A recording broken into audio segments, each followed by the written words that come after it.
I'll be discussing the nonparametric statistics. So a nonparametric statistics is a statistical method that is uses data that doesn't fit a well understood or known distribution.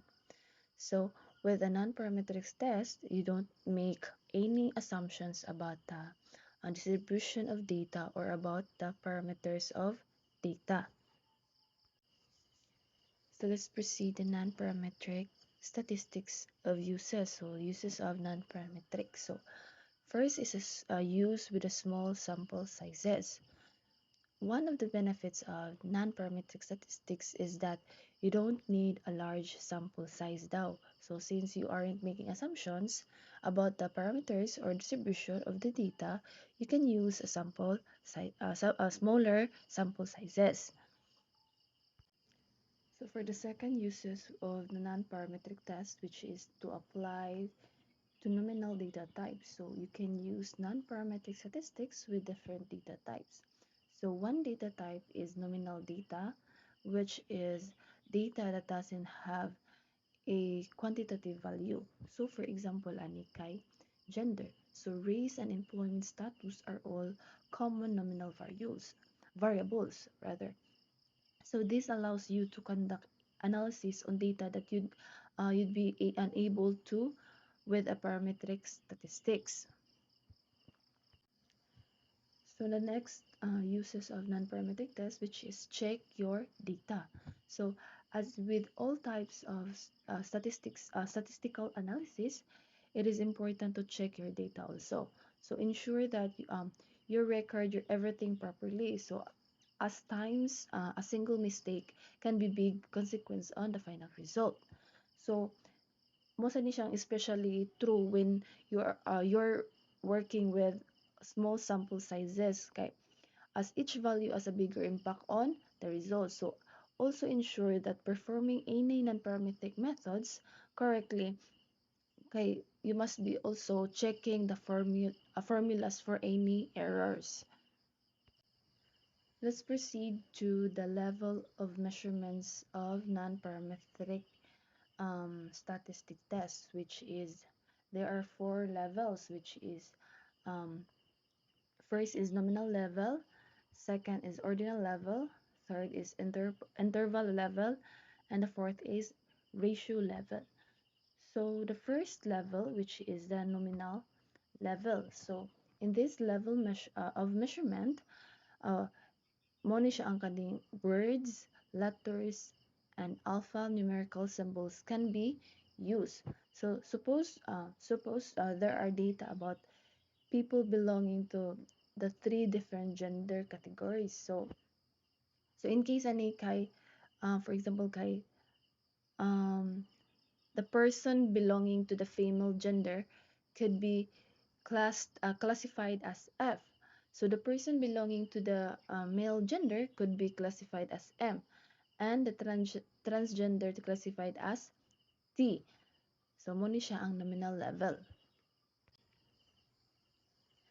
So the second level is ordinal level. So this level of measurement depicts some order relationship among the variables of observation. So suppose a student score the highest grade of 100 in the class. So in sa kaning case kay he would be assigned the first rank. So then another classmate scores the second highest grade of a 92, she would be assigned the second rank. So the third student's score is 81, muna na po siya, i-assign na po niya as a third rank. So, and so on. So, the ordinal level of measurements, nag-indicates ni siya og an ordering of the measurements. Kanang nag-order siya ba? Like, gikan sa first, second, third, fourth, fifth, and so on. So, muna siya ang ordinal level. The third level of measurements, which is the interval level. So the interval level of measurements not only classified and orders the measurements. So but it also specifies that the distance between each interval on the scale are equivalent along the scale from low interval to high interval. So for example, ani kay Ang interval level daw kay could be measurement of anxiety. So in a student between the score of 10 and 11, so the interval is the same as that student who scores between 40 and 41.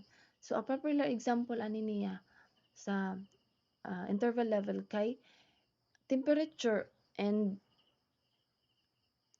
basta temperature so where kanang for example ani kay the distance between kanang kasi for example no kay between 940 Celsius and 960 Celsius. So is the same sa siya sa distance between 1000 Celsius and 120 Celsius.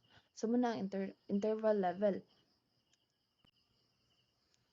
So the last kanang level of measurement sa non-parametric test which is ratio level. So in this level of measurement, kanang the observation in addition to having equal intervals. So equal interval na siya. So again, ang interval ko no kay not only classifies and orders the measurement, but it also specifies that the distance between each interval on the scale are equivalent along the scale from the low interval to high interval. So sa ratio interval kay can have a value of 0 as well. So the 0 in the scale makes the type of measurements unlike the other types of measurements.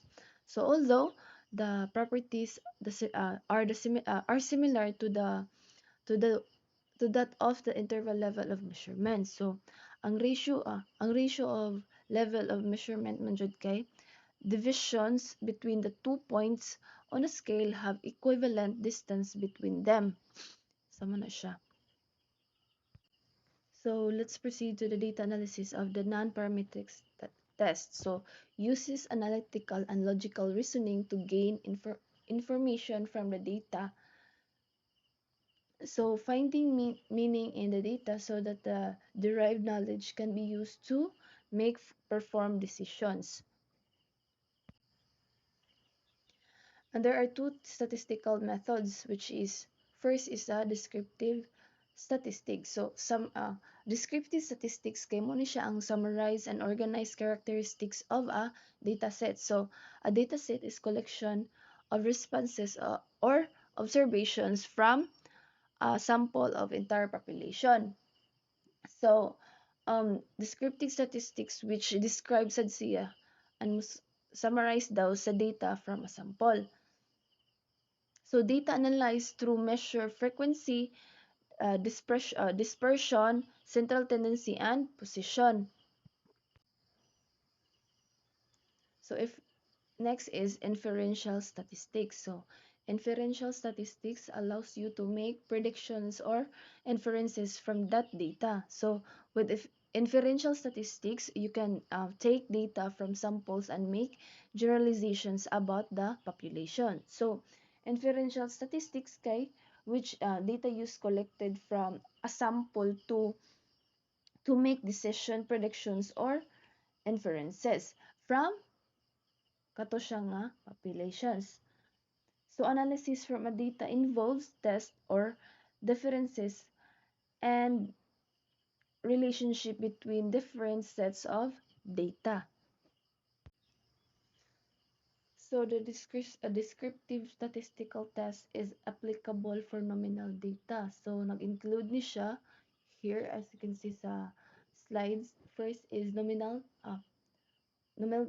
data, which is first niyang kuan is frequency. So frequency which measures the number of currencies of each nominal data of the variable.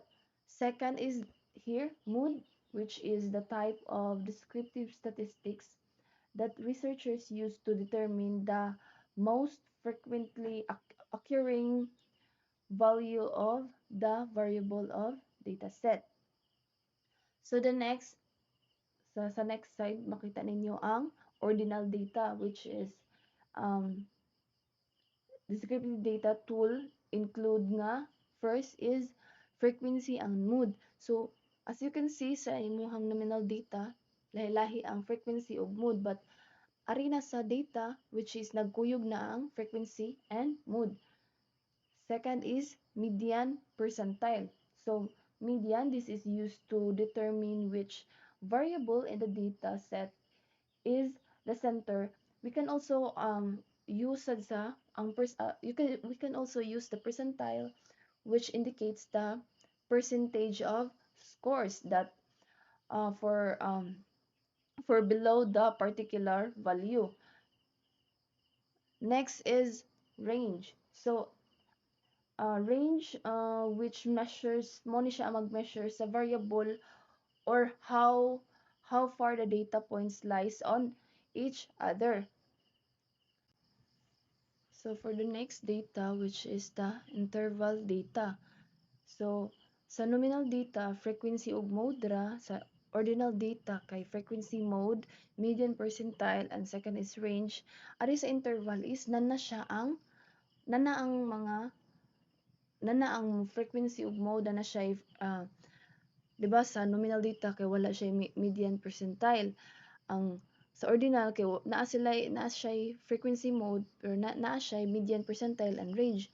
Sa interval data kay nana siya nagkuyog na ang lima ka buok, which is frequency mode, median percentile, and range. So but naa na siya mean. So ang mean ari sa interval data, which is muna siya mag-measure sa average of the interval data sample of nga na provided.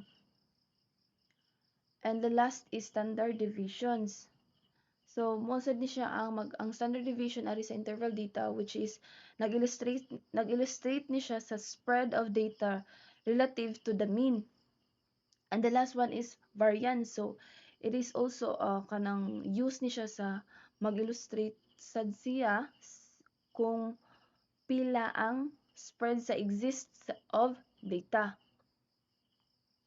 Next is ratio data. So nana siya ang ratio data kay nanay frequency, mode, median, percentile, range, mean, standard deviation, and variance, but nana siya ratios. So ang ratios ari sa ratio data kay nag-use ni siya sa compansion compansion of two data express fraction and quotient. And also nanasad siya coefficient of variation. So mao ra to ang naa sa descriptive statistics. So let's proceed to the inferential statistics. So mao ni siya ang nag-allows you to make predictions or inferences. So with the inferential statistics, you can take data samples and make generalization about the population. So for example, ani kay you might stand in a small and ask sample of 100 people if they like shopping of Sears. So you can make a bar chart, no?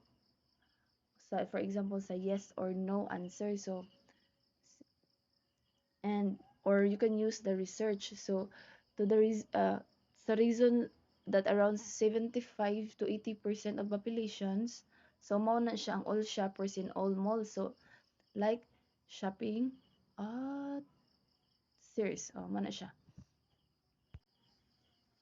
So ang naa diri sa inferential statistics kay first is nonparametric test of medians, which is ang ordinal data.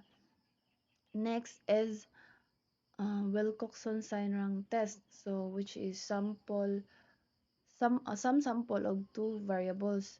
Next is Mann-Whitney U test with two different samples. So next is Kruskal-Wallis test. So there are three or more different samples. So kanis lang mga test is mo ni siya ang nasa inferential statistics. Mo ni siya ang mga gamitunon sa inig-test nimo. So next is that's it. That's all my report sa non-parametric statistics sa iyahang level of measurements and the uses of non-parametric statistics.